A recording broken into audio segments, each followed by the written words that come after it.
How to solve manage on-screen keyboard problem on your Google Board or the Gboard application. Hey guys, welcome back to the channel again, and in today's video I'll be simply showing you all the steps regarding this. For this you will simply have to open your device setting option and search for use on screen keyboard.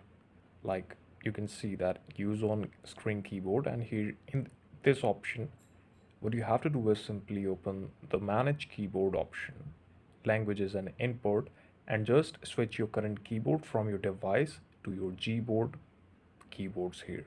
You can also remove any other keyboard available on this list, and then you can simply focus on the Gboard and you can use Gboard on your mobile device seamlessly. Now, after doing this setting, you have to find your Google Board application on the mobile device, and what you have to do is simply clear all the cache and the extra data from this device, because this it may can be hanged during work. Thank you so much for watching the video.